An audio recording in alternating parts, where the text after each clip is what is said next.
Blah, blah, blah. We are going to talk about the Grammys today. The Grammys, the Grammys. Yeah, yeah, yeah, yeah. I don't know. Okay, let's just get going. Welcome to my YouTube channel, Politics Places Pop. As you can tell from my performance just now, I don't really have much musical ability, but I brought the piano in to jazz up the space a little bit and to make it seem like I have at least a little bit of credibility when talking about today's subject, which is the 2025 Grammy Awards.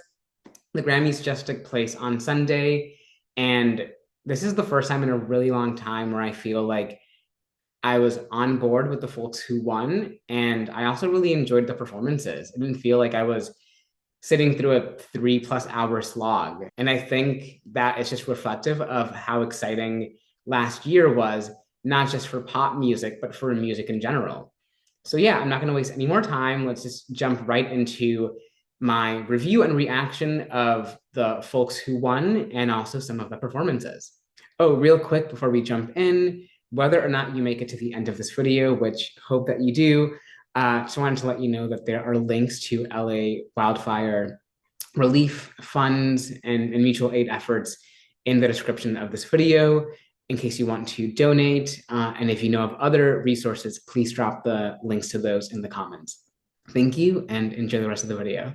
Let's start off with the heavy hitter album of the year. So we had Andre 3000 with New Blue Sun, Sabrina Carpenter with Short and Sweet, Brat, Charli XCX, which, as you can see, I am a big fan of, and I'm very excited to talk about my opinions about that album in a second.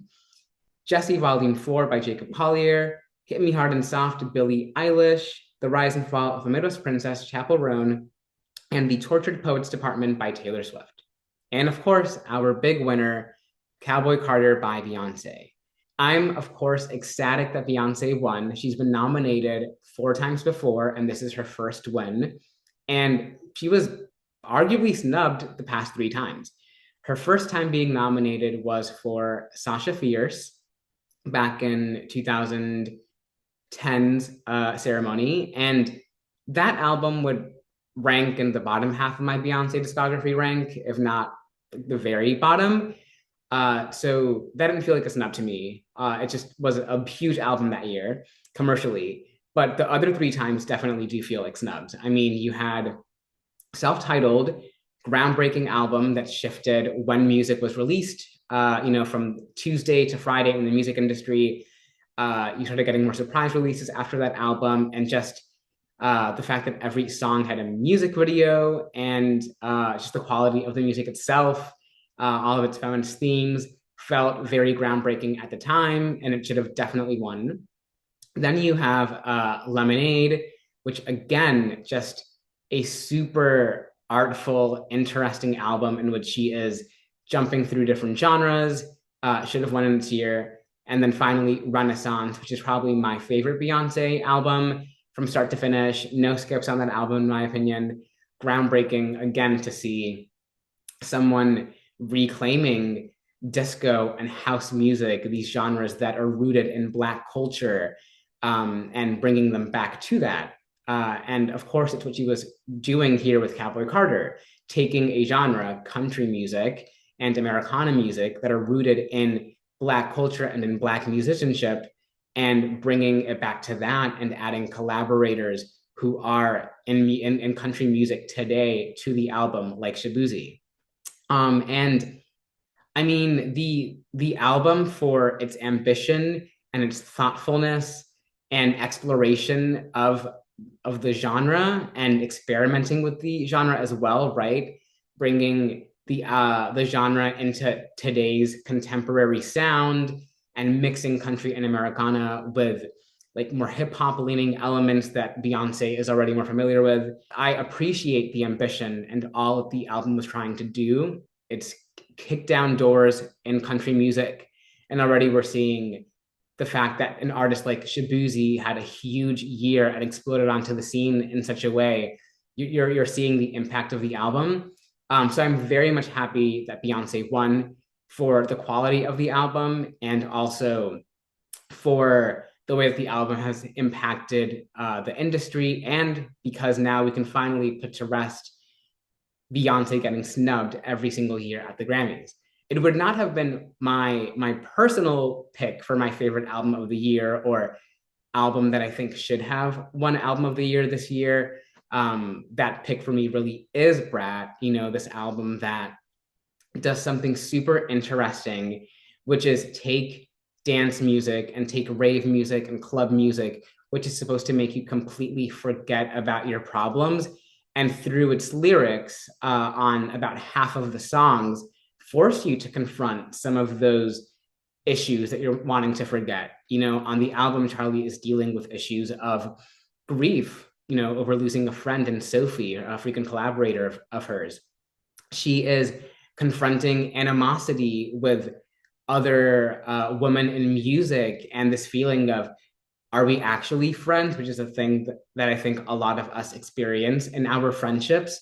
She is exploring themes of motherhood and whether she wants to be a mother and what impact that could have on her career.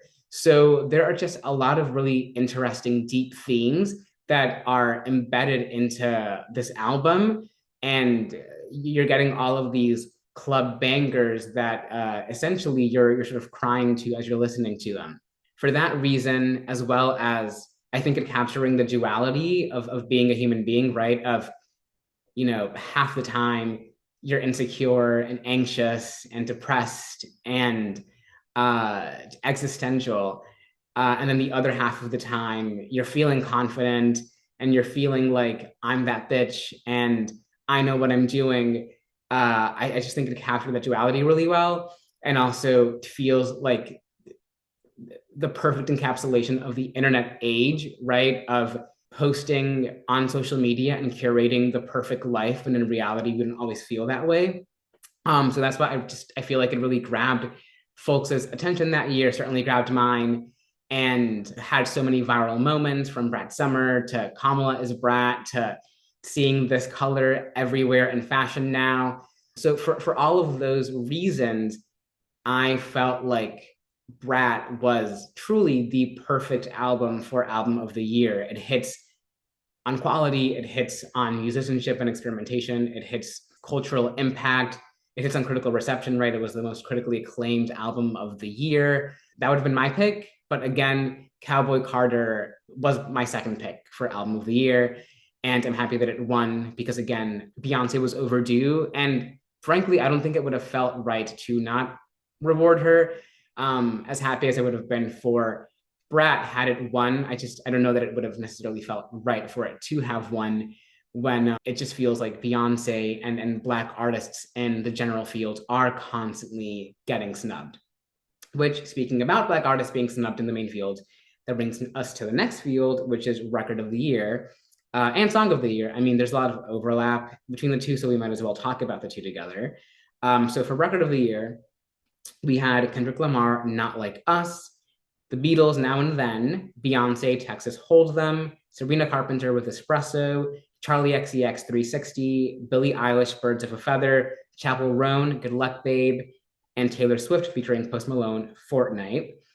And then in Song of the Year, we're getting Not Like Us again, a bar song, Tipsy, Birds of a Feather again, Die with a Smile by Lady Gaga and Bruno Mars, Fortnite again, Good Luck Babe again, Sabrina Carpenter again, but this time with Please, Please, Please, and Beyonce with Texas Hold'em.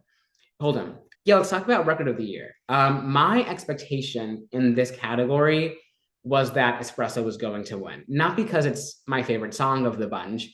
I mean, Espresso is a cute song, very song of the summer, but just based on the track record that the Grammys have had in the past 3 years of rewarding songs that kind of have a wide appeal to anybody, whether you're really young or really old, based on the songs being rooted in sort of like a 70s aesthetic.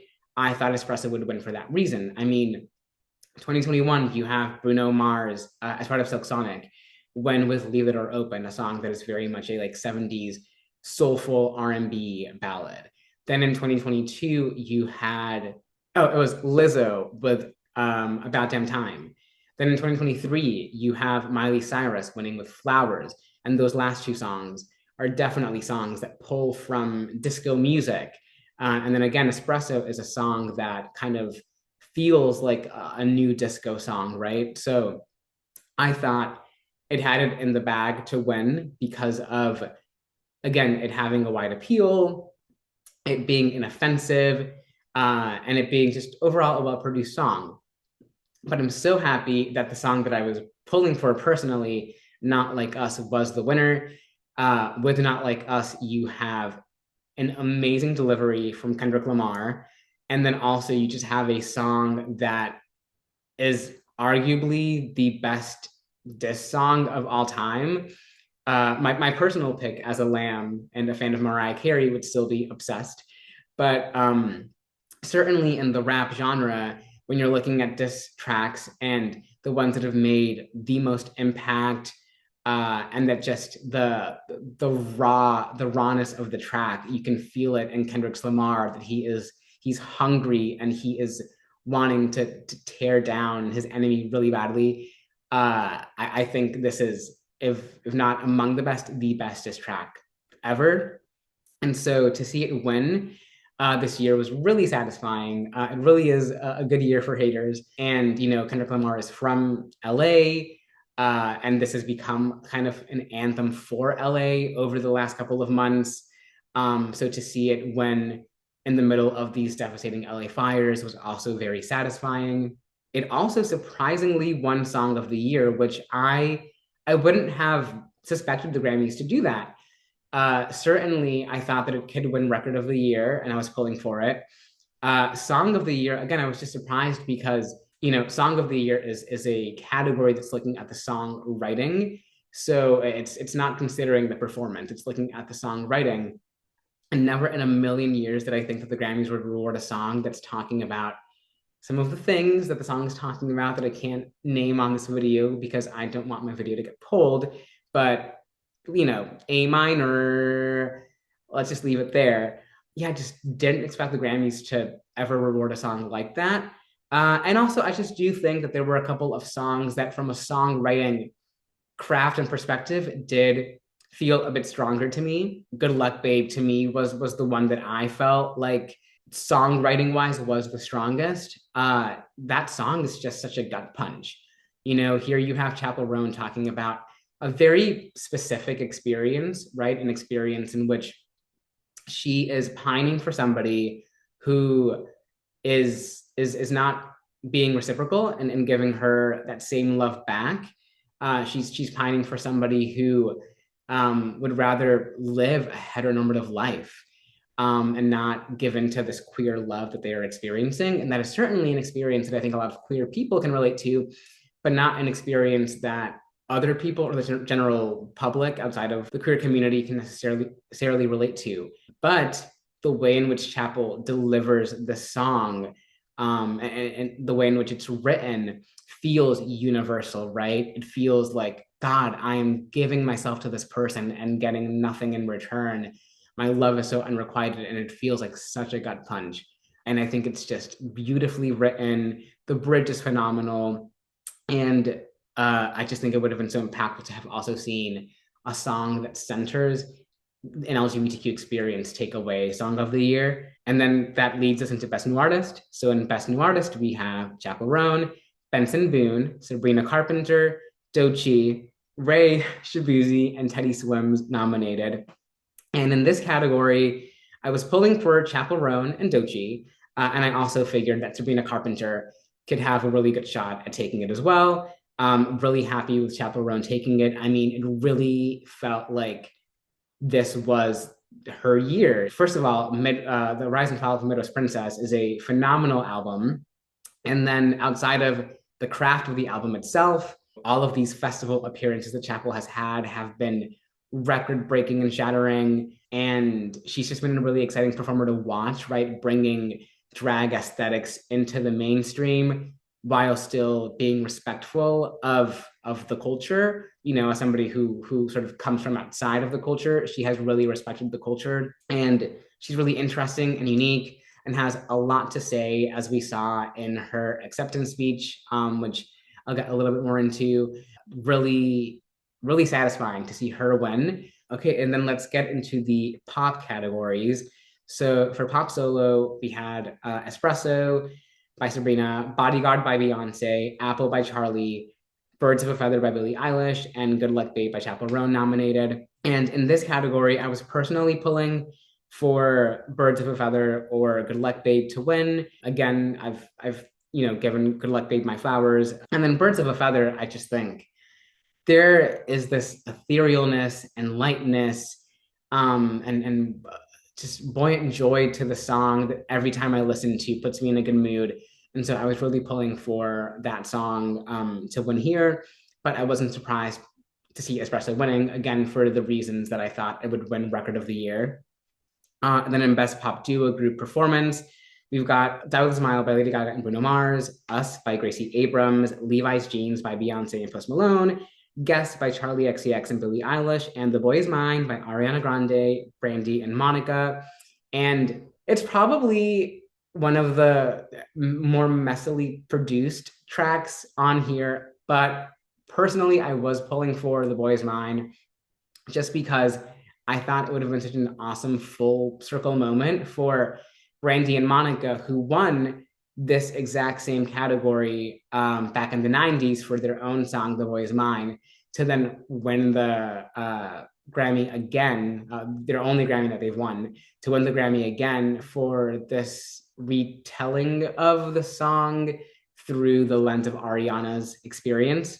But I wasn't surprised to see Die With a Smile be the song to take this Grammy home, just because it feels like the most Grammy baity song of the bunch. It's not a bad song. It's a very well produced song. It's well performed by Lady Gaga and Bruno Mars. They're both phenomenally talented, obviously. But I just assumed this is going to take it because both Gaga and Bruno are Grammy darlings. Bruno Mars hasn't lost a Grammy nomination since 2014. He's just raking them all in. When it comes to the actual song itself, it just feels, again, inoffensive. It's well produced, it's well written, it has beautiful melodies, but it's inoffensive. It feels like a song that is familiar to Grammy voters and that Grammy voters would vote for. So I'm not surprised to see it win here. For Best Pop Vocal Album, we've got Short and Sweet by Sabrina, Carpenter, Hit Me Hard and Soft by Billie Eilish, Eternal Sunshine by Ariana Grande, The Rise and Fall of the Midwest Princess by Chappell Roan, and The Tortured Poets Department by Taylor Swift. In this category, I was personally rooting for Eternal Sunshine by Ariana Grande, which is my personal favorite pop album of the year. I just love the concept, it pulling this idea from the movie Eternal Sunshine of the Spotless Mind, and the way in which the album is framed. Ariana asks this question at the beginning of, am I in the right relationship? And then we see her leave this relationship and explain why she has, and find joy and fulfillment in the things that were missing in that previous relationship in this new relationship.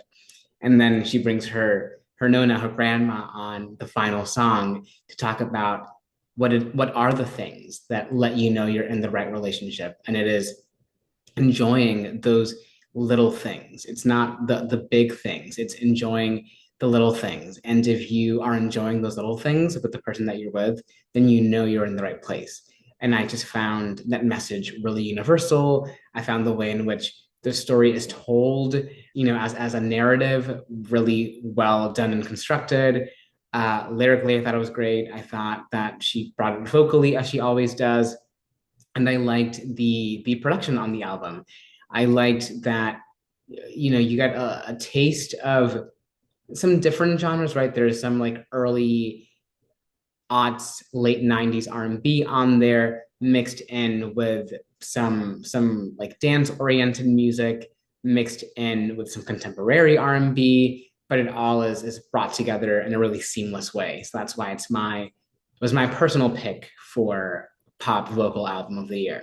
But I'm not surprised that it didn't win here. And it makes sense to me because, frankly, Ariana kind of abandoned this album, right? And she dropped it, filmed a couple of videos, did a little bit of promo for it, but she was, of course, so busy with Wicked. And clearly, she's an Academy Award nominee now. So that movie has been doing really well. And her acting career is off to a great start. So it's not surprising to me that she would, spend her energy there. And in a year in which there were so many other albums that were not only well produced, but that were also huge, like Chappell's and like Sabrina's, it would make sense that Ariana's would, fall further down the list. And in this case, I was pulling for the Rise and Fall of the Midwest Princess again because I think that something that Sabrina's album for me personally was missing is that organic, natural bite that I feel like Chappell's album has. Chappell's just really comes across as a badass on that album, and I was pulling for her to win, but it went to Short and Sweet, and I think it's a worthy winner of the prize for sure. All right, then in Best Dance Electronic Album, I do have to be truthful. I have not listened to the other albums that were nominated here, but they are Brat by Charli XCX, Three by Fortet, Hyperdrama by Justice, Timeless by Kaytranada, and Telos by Zed. I do love Kaytranada. I've loved his past work. I haven't listened to this new album. It kind of had to be Brat, in my opinion.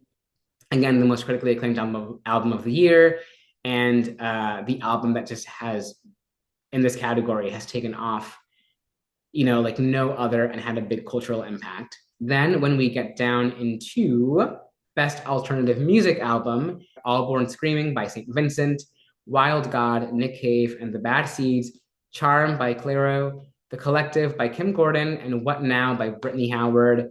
I've heard a lot of St. Vincent over the past few years, haven't gotten around to checking out their music, and I think it's about time that I do. So I can't really speak to that album, which ended up being the album that won. But I did listen to Charm and to What Now, and both of those albums over the last year had a grip on me. What Now is, it's angry and aggressive at times, but also really soft and loving at others. And is well produced, and Brittany Howard is brilliant, and I highly recommend checking it out if you haven't. And then Charm is just, it's an album that soothes me, that I put on and instantly makes me feel good. It has this feel good sort of like 70s soulfulness to it, mixed in with contemporary elements. So had either of those two albums won, I would have been really happy, but also happy to see St. Vincent continuing to receive their flowers. For Best Rap Album, we've got Alligator Bites Never Heal by Doechii, Might Delete Later by J. Cole, The Auditorium Volume 1 by Common and Pete Rock, The Death of Slim Shady by Eminem, and We Don't Trust You by Future and Metro Boomin. Of these, the one that I heard was Doechii's, and I'm so happy to see her win. I've came across her last year. This album is phenomenal. Everything about her delivery on the songs, about the lyrics that she is coming to the album with, super raw and real and vulnerable, but still with the sense of I'm going to keep things moving and keep living my life, are just really, really energizing, and really like awe-inspiring and inspirational. And to have seen her won this album and give the speech that she gave, where she talks about how this category, which has been around since the late 80s, all right, like 89, I think it was, and that only two other women, Lauryn Hill and Cardi B, who got to present her with the award, have won it. And then just her call to action being that Black women, regardless of what people tell them, feel like they can conquer whatever dreams they have, was just super awe-inspiring, and I love her to bits. And her performance was my favorite of the night. We'll get a little bit more into performances in a second. Then in the Best Country Album category, we had Cowboy Carter by Beyoncé, F1 Trillion by Post Malone, Deeper Well by Casey Musgraves, Higher by Chris Stapleton, and Whirlwind by Lainey Wilson. In this category, I listened to Cowboy Carter, and I listened to Deeper Well by Casey Musgraves, who I actually got to see on the Deeper Well tour last year. One of my favorite concerts of my lifetime. She just has this warmth and organic ability to connect with the audience that I think is really cool. Deeper Well itself, I wasn't the biggest fan of. I've really liked all of the other, no, not all the other. I liked Casey's first three albums a whole bunch. Pageant Material, Same Trailer, Different Park, and Golden Hour. And her last two albums, I think, have missed a little bit of that innate humor and bite that the first three had. And so I was a little bit cooler on Deeper Well, but I still did find some songs to like off of it. And then Cowboy Carter, again, a really well thought out album, wonderfully produced and performed, super ambitious. Not every single song lands for me, but there is so much on that album to love and appreciate. So I'm really happy with it winning here and with Beyonce being certainly the first Black woman, and I think probably the first Black artist ever at the Grammys to win in this category. Haters, you can stay mad. And then the last album category that I'm going to talk about is Best Latin Album and Best Latin Pop Album specifically. And it was Las Mujeres Ya No Lloran by Shakira, Funk Generation by Anita, El Viaje by Luis Fonsi, Garcia by Kanye Garcia, and Orquídeas by Caliuchis. All five of these artists are artists whose music I have listened to in the past and enjoyed. But of the five nominees, the only two whose albums I listened to in full were Las Mujeres Ya No Lloran by Shakira and Orquídeas by Caliuchis. And of these two, I was really pulling for Caliuchis, Orquídeas. Caliuchis just consistently brings this incredible blend of Latin and R&B sounds to her music and blends them really beautifully. And I mean, I love Shakira to bits. She was my first idol when I was like 4 years old. I remember being 4 years old and dancing to Whenever, Wherever and being called an F word by my grandma. That's literally my first memory. But Las Mujeres Ya No Lloran, I think it was a little bit disjointed of an album. It's Shakira sort of pulling from all kinds of Latin genres, and it doesn't feel like a cohesive body of work, and it doesn't feel like she is setting trends really anymore. Sorry, I hate to say it, but it kind of feels like she's been chasing trends with her latest work. I love that first single, but other than that, I had a really hard time connecting with that album and having it stick with me. But I mean, happy for her win and happy that she is experimenting and continuing to try new things. Okay, so as I was recording, my computer stopped and I was like, oh my God, am I gonna have to re-record this? But thankfully, video's all good. And it actually paused at the right moment because I was just wrapping up talking about the winners, and now I'm going to talk about the performances.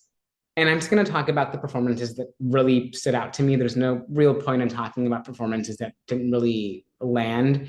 So first, we're going to talk about Sabrina, Espresso, and Please, Please, Please. And I really liked the performance. I thought that Sabrina really brought that humor that she's known for to the performance. It was really cool to later learn online that the performance is referencing other things in culture. There's this Goldie Hawn performance where she does the exact same thing of walking down the stairs and then she goes below ground and comes back up.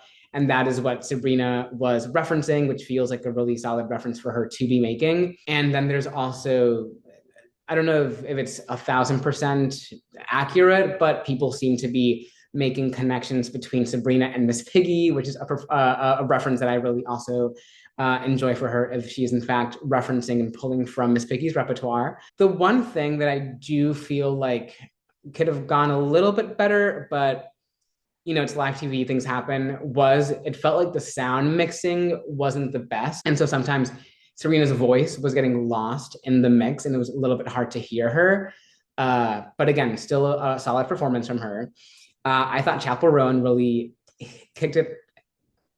I thought Chappell Roan really hit it out of the stadium. Oh God, see, this is why I shouldn't be making sports references. I thought she had a really solid performance. Let's just say that. With Pink Pony Club, which I imagine must have felt really special for her to be performing on the Grammy stage out of all of her songs, because that was her first single off of the Midwest Princess album. It was great. It was great seeing her on that big horse, whipping her cowboy hat off, with the clowns dancing around her. It felt like a very her performance. And one of my friends said something that was really true, which is just imagine being a hater of all of this.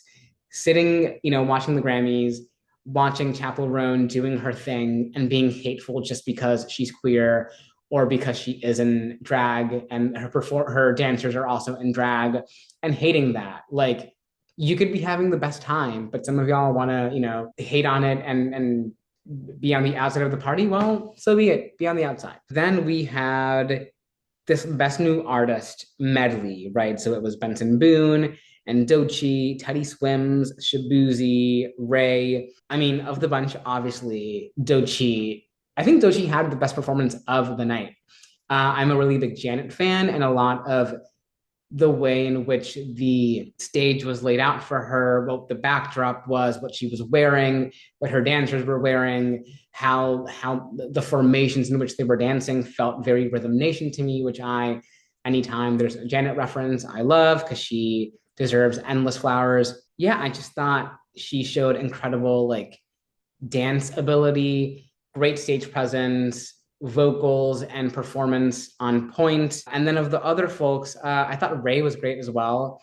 Raye has such an incredible innate instrument in her voice. She feels a lot like Amy, sort of brought back to life. And so I just really, really appreciate her and am hoping she continues to get her flowers. I really liked this Bruno Mars, Lady Gaga, Mamas and the Papas moment that they did with California Dreamin', which of course felt very relevant for the Grammys this year with the LA fires. Okay, I know I said I wasn't going to get into performances that I was cold on, but I do want to talk about the Weeknd's performance just because it wasn't just that the performance itself was kind of lackluster, but there was a lot of build up to this performance, right? You have the president of the Grammys come out on stage, talk about the Grammys receiving all of this criticism, showing the Weeknd's tweets, criticizing the Grammys for snubbing him for After Hours back in 2021, where he didn't get any nominations at all. They tried to connect that controversy to other critiques the Grammys have gotten for not being diverse enough. And they tried connecting that criticism and that controversy with the Weeknd to their narrative of now bringing DEI into the Grammys, right? Bringing on more voters of color, more voters from queer and other backgrounds. And it just didn't feel authentic to want to try to phone the Weeknd's performance and that controversy into this very important DEI conversation. So that did not land with me. It felt very weird. Then we had Shakira looking great, dancing great. Her performance felt very reminiscent of what she did for the Super Bowl. And I was really happy to also see her perform Ojos Así, which is an all-time classic favorite of mine of hers, and also do the Bizarre Rap music sessions song about her ex-husband, Gerard Piqué, which is my favorite song off of this album that just won her the Grammy. And then we had Miss Charli XCX closing out the night with Von Dutch and with Guess. And something that I will say about this performance, as fun as it was, is I really wish it had been a moment for Charli to highlight some of the other songs on the album, some of those more intimate moments that are less about the party life and more about her feelings. And there are songs on the album that could have accomplished that while keeping that upbeat dance club feeling, right? Songs like Sympathy is a Knife, like Girl So Confusing. Those are songs that could have definitely worked for the sort of anthemic vibe that she was going for. I just wish she would have done them so that some of the folks who aren't seeing that in Brat, when you only hear a song like Guess on the radio, see that element of the album. But I mean, still a great performance. What a way to close the night out. We all chuckled at how at the bottom of the screen, a little banner popped up towards the end of the performance when all the underwear pops up that said, these undergarments are going to be donated to victims of the LA fire. And it just felt like an awkward way to get that message across. But at the end of the day, made me laugh. And I think it's good that that's being done, right? That the undergarments are being used in a charitable way, and that we're not just getting full on excess for the sake of excess. And I thought that was something that the Grammys this year did really well, was keeping things light and fun, but still addressing the LA fires and doing something about it, right? Not just paying lip service and doing performances and having people speak about the fires in their speeches without action. The fact that the Grammys were essentially a fundraiser this year is great because it shows that it is important to not just raise awareness about things and to pay lip service to them. It's important that you also follow through and do something, that you actually act and do something towards the benefit of the victims. And then the last thing I'll say is there were a couple of speeches that I haven't gotten a chance to talk to you about yet. But I really, yeah, I loved, of course, Chappell Roan bringing up the importance of artists getting benefits and getting a livable wage. And I'm sure that must have been really scary for her to do, but I'm glad that she did it. And I hope that she's getting a lot of support and backing from other folks in the music industry. Certainly, it looked like she was on actual awards night. I loved Lady Gaga shouting out trans folks and making it clear that trans folks have always been here and that they're not getting erased, regardless of what the new administration says or does. I thought it was inspiring, of course, to hear Beyonce talk about genres, right? And how genres are used to box musicians in, but that musicians should be allowed to go out there and explore and do whatever it is that they want with their music. And the last speech I'll talk about is Shakira's. Shakira and hers talked about immigrants who are now being attacked and dehumanized by this new administration. And it was just great to see all of these moments. Oh, also Alicia Keys brought up the importance of DEI work and the importance of multiculturalism in music. And so yes, it was just really, that was a nice touch to the ceremony, to see everybody rallying behind this message of unity and diversity, equity, and inclusion in a moment where people at the highest levels of power in our country and world are coming after it. And I think that's what made music last year so great, was just how many people from different backgrounds and cultures were getting visibility, how many people were jumping around to different genres, and those projects were getting visibility. And it's just something that I hope to continue to see. Okay, and that brings us to the end of this video. And just want to say thank you so much for sticking around to the end. This is my very first YouTube video, and I am super excited to make more videos. This is exactly the kind of content you can be expecting. Me talking about the places in which pop culture and politics and our global community meet and intersect. And I'm very excited to continue making these videos, to bring friends on, to hear what folks have to say in the comments. So please do comment, like, subscribe, share, all the things that they say at the end of YouTube videos, and hope to see you around soon. Thank you so much.